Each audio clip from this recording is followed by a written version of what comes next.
Hello, my name's Caroline, also known as Carnite. In this video, I'll show you how to integrate your 3D characters into a real photo. This is a photo of my garden, and I put a couple of bears in it. And you can see that they're incorporated into the scene by the use of shadows. Let's start with a scene with the two bears that I created earlier. There's nothing in this scene except for the two bears and their clothes. First of all, I'll set up the backdrop, Edit menu, Backdrop, and Browse, and choose the photo. The picture stretches out to whatever your render settings are. So I'll change my render settings on the render menu to display wide 5x4 settings and make it render to the active viewport. Now I've got a box showing me the dimensions of the render and the photo's not stretched anymore. When I render this, the bears aren't anchored into the scene by shadows and it looks as if they're just floating in mid-air. Rotate the camera until the bears look as if they're at the right angle and position as if they were in the photo. And now I'll create a primitive plane to catch the shadows. Move the plane to the right position so that it will capture the shadows properly. And we need a light to create the shadows, so I'll create a new distant light. And the shadows are coming from this direction, so I'll look through the light to try and get the same angle so that the shadows appear behind and to the right of the bears.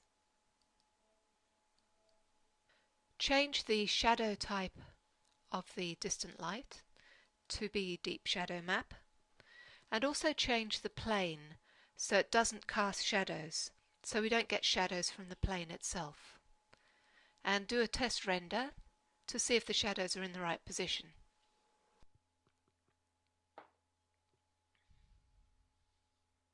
Once you have the shadows in the right place, we can work on the surface of the plane. Obviously, where there is no shadow, we want the plane to be transparent, and we want it to be opaque where there is a shadow.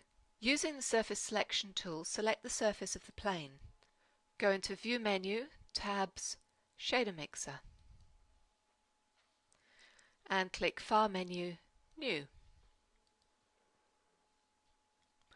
There's a special brick called Shadow Catcher under Insert Bricks or Bricks, Functions, Lighting, Shadow Catcher. What Shadow Catcher does is output an image map of where the shadows actually are. I'll show you what that map looks like by plugging it straight into the color channel and disconnect the opacity. So all we have here is the Shadow Catcher going directly into color. Apply this to the surface and render.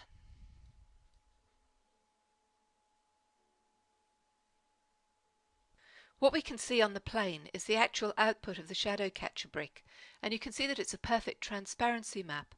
Black will be transparent and white will be opaque. So when we go into Shader Mixer,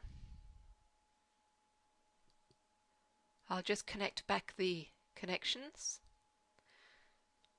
If I plug the Shadow Catcher into the opacity channel and click Apply and Render,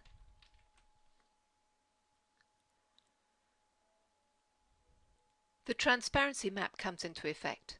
So wherever it was black, it's now transparent. And that's the basics of the Shadow Catcher brick. The tricky part's choosing a suitable photo. If you have objects like walls in the scenes, you have to have models to catch the shadows.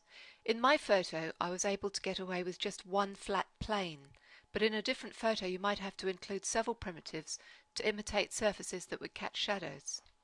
However, you can see that these shadows are much too strong as compared to the other shadows in the picture. So in the next video, I'll show you how to make a strength slider so that we can adjust the strength of the shadows. Thanks for watching. I hope it was helpful.